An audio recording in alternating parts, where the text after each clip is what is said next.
two aspects of Coach Belichick I'd love to ask you about. People talk about the simplicity of the system and really his ability to break down the game into very simplistic terms and teach it to players. And just want to hear from you. How did he implement this in Cleveland and in New England? Well, I think, when you look at what he's been able to do, I mean, the simplicity of the system allows you to be complicated. If you start complicated, you can't become simple. But if you start simple, you can become complicated. And I think what he does is he starts with a simple foundation.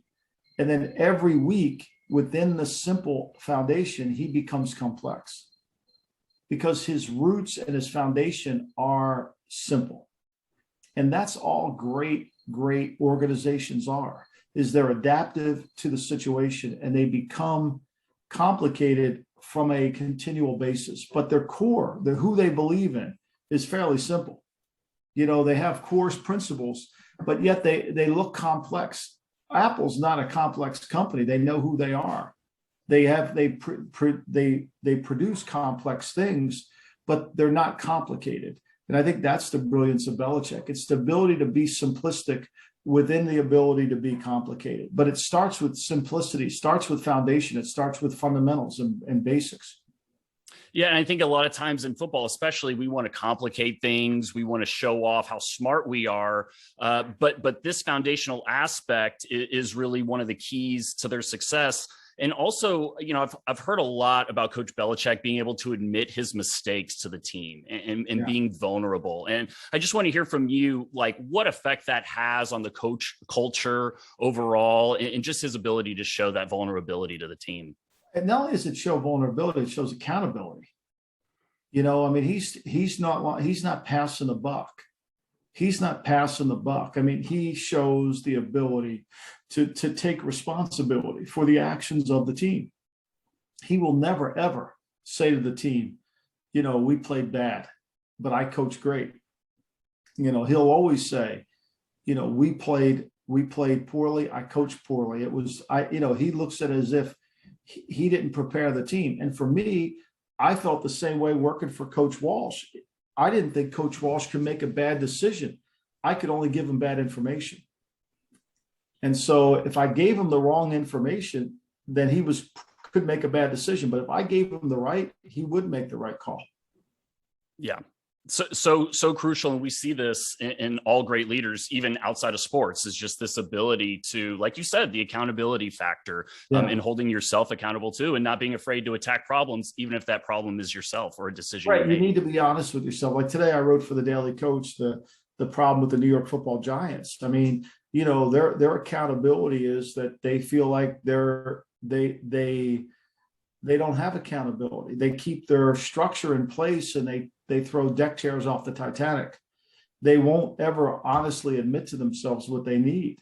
And I wasn't trying to be overly critical, but I think what I tried to write about is this concept of shirt sleeves to shirt sleeves, where when it becomes the third generation of a family-run business, there's so many people within that business that they only really know one way to do that business, because you've hired all family members who've only been trained in that business. And so therefore you can't generate new ideas. And one of Coach Walsh's favorite lines, if we're all thinking alike, no one's thinking. And that's what happens. Yeah. And how can leaders prevent this from happening? Surrounding yourself with yes men or surrounding yourself with people that are just going to tell you what you want to hear versus what you need to hear. Challenge people to tell you that. Like, Belichick's very much aware that people will tell him what he wants to hear. Go and find people that'll tell you what you need to hear. Get people around you, and I think that that's really important. And I think that you can't look.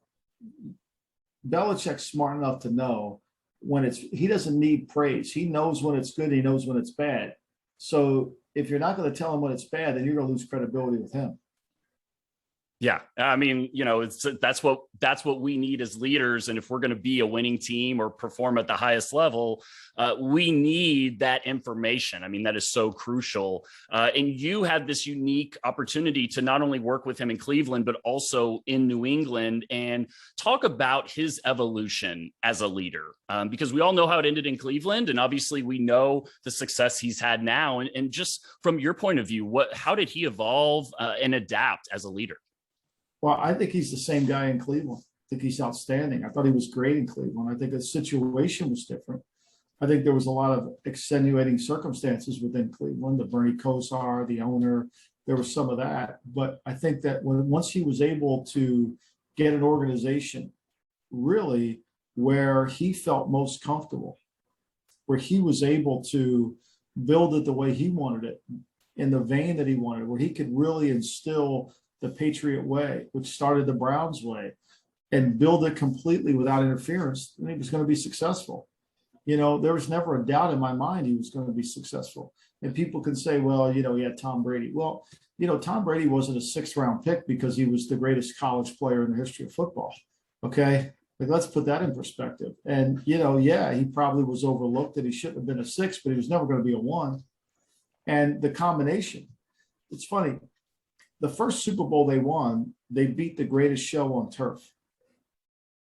The last Super Bowl they won together, they held the opponent to 3 points. You figure it out. Yeah. No. And one of the key things that I think a lot of people overlook is the ability to get those leaders on the team when he took over in alignment with the culture he was trying to build. And I've heard from different people talking about how Teddy Bruschi and Willie McGinnis were really core to getting that alignment of the entire locker room. And so it goes further than just one player or hitting on a draft pick. And we didn't have that in Cleveland. He couldn't get that buy-in, whether it was from Michael Dean Perry, Webster Slaughter, Reggie Langhorne. There was a lot of discontent, because he was changing the culture, and some of those players were successful, and they've had their way about doing the culture the way they wanted to do it. And so that became a fight. And, when a players can sing a sad song, it'll make the media happy. Yeah, that's what they're looking for. Right. And how did he get this alignment with kind of those core pieces in New England? I think he had his best players set the tone of intolerance, right? So he had Bruschi, he had McGinnis, he had Brady, who was a young player, right? He had guys that he built the team around that were really good culture players. Logan Mankins, Matt Light, drafted Matt Light. These are guys that understood what it took to work hard, understood the sacrifices that you had to make. It's like I wrote about this last week with, in August 12th, 1962, President Kennedy was on the campus of Rice, and he gave a great speech where he said, why go to the moon? We choose to go to the moon because it's hard, not because it's easy. And Belichick was able to collect players that understood the reason we play in the NFL is because it's hard, not because it's easy.